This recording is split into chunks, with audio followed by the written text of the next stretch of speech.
This is Dear Hallmark. Each week, I'll bring you reviews of your favorite Hallmark movies and TV shows. So grab a drink and let's see what we're getting into with this episode.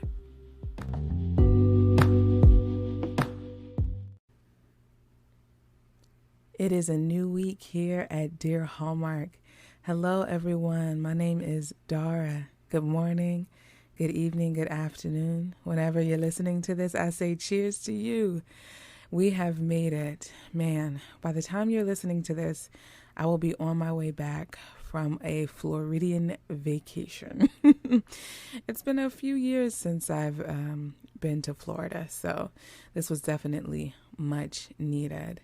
Can I talk to you guys about Right in Front of Me, starring Janelle Parrish and Mark Grazzini? Can I tell you that I watched it a second time since it first aired in, I think, April, like early April-ish. And my initial thoughts, honestly, I wasn't feeling it, right? But watching it a second time, I really enjoyed it. I think a couple of things that contributed to my non-enjoyment of it the first time around included, I think I had like high expectations. I think the way, first of all, the trailer, that's the best trailer I've ever seen for a Hallmark movie. The way they cut that up, the specific scenes they used, the music they used, it was perfect. It had me in hook, line, and sinker, okay?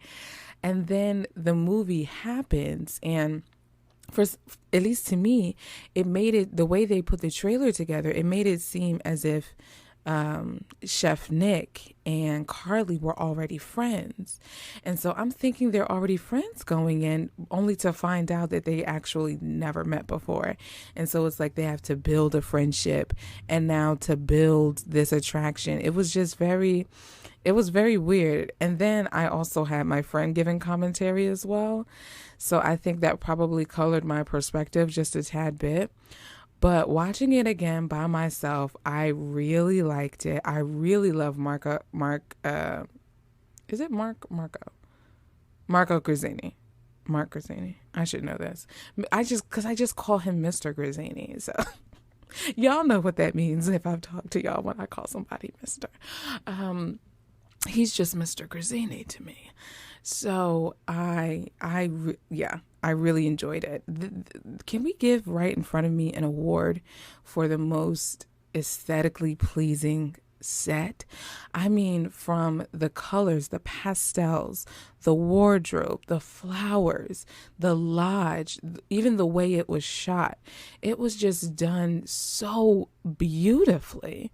Oh my goodness. And if you didn't want empanadas by the end of this, I don't know what movie you were watching, because it made me want to go to the first Filipino restaurant I could find on Caviar or Grubhub. But yo, I really did enjoy it. And I for sure, because it was in my bottom 10 for the year, and just watching it a second time, it's now been bumped up to the top 10 for sure. And I'm definitely planning on doing a ranking of all of the movies this year before the Christmas movies comes out, which is late October. Oh my gosh, y'all, we are 2 months away. This is insane. First of all, my birthday's in October, so happy birthday to me via Hallmark, okay? I'm really excited about this, like the second half of the year. I tell you, I just thrive because I know Christmas is coming, my birthday is coming. I have other a bulk of my family members' birthdays are in the fall and winter, so it's just amazing. And then Christmas, and it's like, what more can you ask for? Well, let's take a micro break, and we are going to get into this week's movie review, which is Love on the Air. Stay tuned.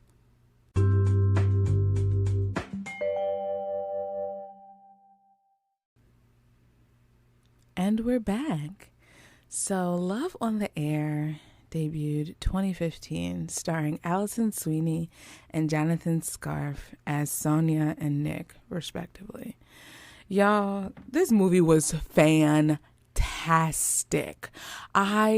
oh my gosh, forgive me if I'm yelling.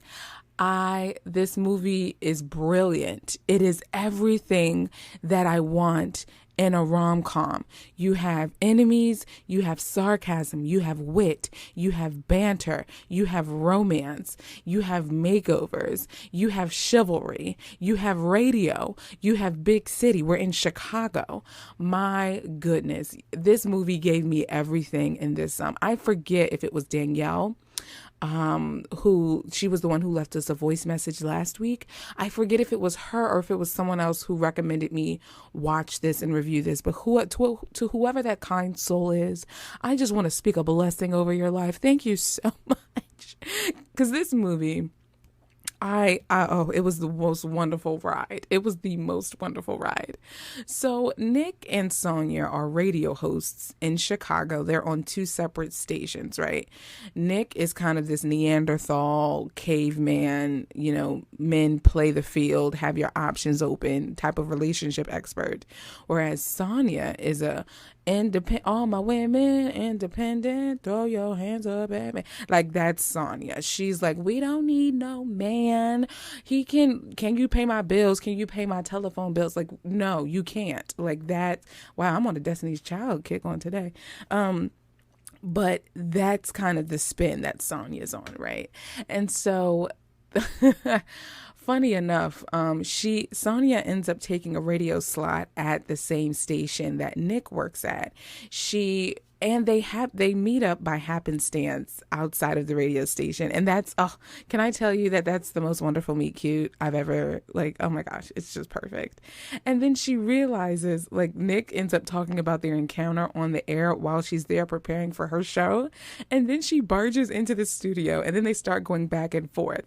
And then the ratings go through the roof and off goes their new show, the Nick and Sonia show, where they kind of banter back and forth between guys versus girls, men versus women, whatever. So Sonia's fiance, while she's doing her own show, he called in unbeknownst to him that he's actually on the air and breaks up with Sonia. Mind you, it's her fiance. He's not going to do this in person. He's calling her. Are you kidding me, my friend? You don't have the batteries to come to my face and say this? You're going to call me over while I'm at work? He called her while she was at work after listening to Nick's dribble on his radio show and going to say, I think we're in two separate junctures, blah, blah, blah, blah, blah. It's all a bunch of malarkey. I was beside myself. I remember having to pause that movie and say, please tell me he's not about to do what I think he is about to do. I was beside myself, you guys. I could not, can y'all imagine coming up, your fiance calling you while you're at work to end the relationship? Mind you, at this point, her fiance's name is Scott. They had just got through picking flowers for the wedding, right? Then she tries to make one of his work functions or whatever, because he's a sports agent. And then she got the call that she got a slot at Nick's radio station, which is a more it's a higher up radio station than where she was at. So she's like, yo, this is my chance. I gotta go. He's like, yeah, whatever. And he calls in because he's listening to Nick's radio show while he's on his way somewhere. And then is going to call in thinking he's just talking to her and he's actually on the air and is going to break up with the kid. I was no more good, you guys. I was no more good. Now, here's a question that this movie raised. One of the questions that this movie raised for me. Because they were together 5 years. We don't know how long they were engaged. How long would you be in a relationship for before A, a dude would have to propose, or B, before you would have to get married? How long would you want to be engaged? That's something that the older I get, I feel like the answer changes each year. Because the older I get, and the more that there are no prospects, the more I'm thinking, okay, because it used to be 2 years. I would want to be in a relationship before he proposed, and then be engaged for a year, and then we'll be married. And so that we'll be together for a total of 3 years. But now I don't know. I'm thinking it may be even shorter. Like, I don't know, you guys. I don't know. I would love to hear you guys' thoughts. Like, what do you think? Do you think someone is 2 years too long? Is 5 years too long? I mean, look at Victoria and Cameron from her pen pal. They were together 12 years. That's a whole middle schooler. What the heck? That's insane in the membrane. I would have to think that at least 8 of those years were high school and college. And if not, at least 4 of those years should be college. But in any event, y'all, and so to watch Nick's progression from this kind of like show, he wasn't completely chauvinistic, like in reality, but just like he gave off chauvinistic airs, but in real life, how much of a sweetheart he is. Man, oh man, this movie was just fan-freaking-tastic, and I don't even know how else to put it. The acting, incredible. The writing, incredible. Allison Sweeney's trench coat, incredible. Jonathan Scarffe's hair, incredible. I loved Clooney, who was the name of the dog. I loved everything about this movie. I really could ask for nothing else. This is a 5 crown rating movie if I ever saw one. And the fact that it was out in 2015 boggles every last one of my brain cells. Why haven't we found another movie like this? Actually, as I'm saying that, I'm thinking the closest thing I can find to this is Crashing Through the Snow, in terms of that kind of fast-paced, wit, risky writing that Hallmark shoots out. But man, oh man, I was thoroughly surprised by this, and I'm so grateful that I've watched this. This is in one of my favorites for sure. So please do not be surprised when you find this, when I do another installment of my Hallmark favorites in video form, and you find this in there, because this will, without a doubt, be in there. Their chemistry, even when they were arguing with each other to when they actually fell for each other, was perfect. Whoever casted them, you need an Emmy. Hello? I'm just this movie. Why haven't we seen Jonathan Scarffe in another movie? Where has he been? Where has he been? Hello? Are you out there, sir? Because we need you in another movie, okay? Same with Daniel Lissette. Same with him. We need him in another movie, okay? I need both of y'all to stop playing and get in another movie, okay? You guys, please, it will behoove you, if you have not, to watch Love on the Air. I know some of you may not be an Allison Sweeney fan. I need you to bury that for this movie. I promise you. And if you aren't an Allison Sweeney fan, you will be after you watch this, because she put on her good acting on today. You hear me? My goodness. Okay. You guys, please. It's on Amazon. It's if you have the Hallmark Movies Now channel, it's on there. Whether it's through Apple TV or you have the app, or I have the channel through Amazon. But yes, please do yourself a favor and watch this movie. I laughed so many times. I rewound so many times. I feel like I'm being redundant at this point. That's how you know it was good. Well, yes, you guys, thank you. This is going to conclude this segment for Dear Hallmark. We're going to take another micro break, and then we will be back with a segment I like to call Tell Me How You Really Feel. Stay tuned.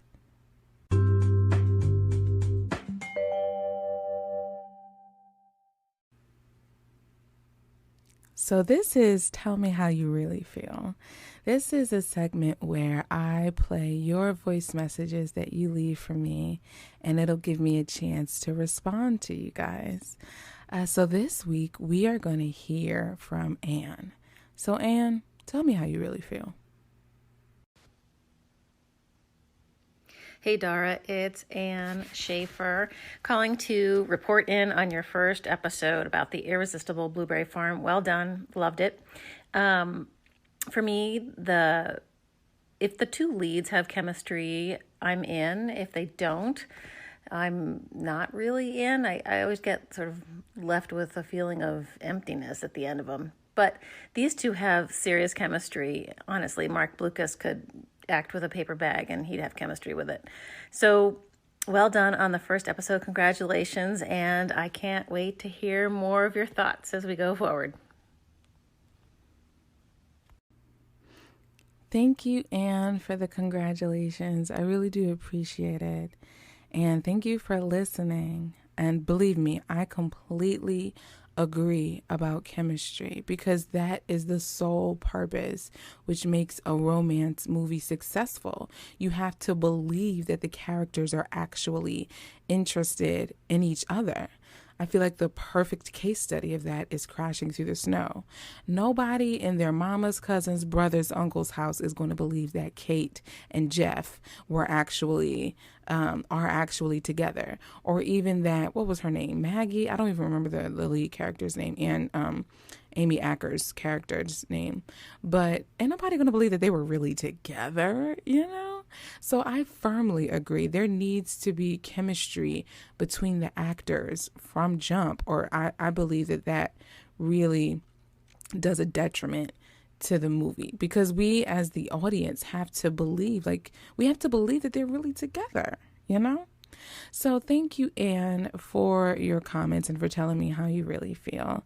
And for you listeners, if you want to tell me how you really feel, there is a link in the show notes where you can leave up to 1 minute voice message just telling me your thoughts, whether it's like Anne said, giving me congratulations, telling me your thoughts about certain movies. If you want to give me suggestions on what movies to review for the podcast, it is your minute to have. So be sure to click that link in the show notes so that your voice message can be included in a future podcast episode. Also, if you would like to support Dear Hallmark, there is a financial means by which you can do it. In the show notes, you'll find a link that will take you to a page that has 3 tiers. You have $9.99 a month, which will get you into what I like to call the Dear Hallmark Family Circle. It's a Facebook group where you'll have exclusive content, and you'll also have the option to go live with me on Instagram and also co-host an episode of the podcast. And you also have the $4.99 per month level, where that will get you just entry into the family circle. And then, of course, you have the 99-cent per month level. So there are 3 tiers for you to financially support Dear Hallmark. With either tier, I am eternally grateful. I'm just excited and grateful that you guys are listening. And I'm so grateful for you guys' feedback. So you guys, thank you so much for listening. And I will talk to you guys in the next episode.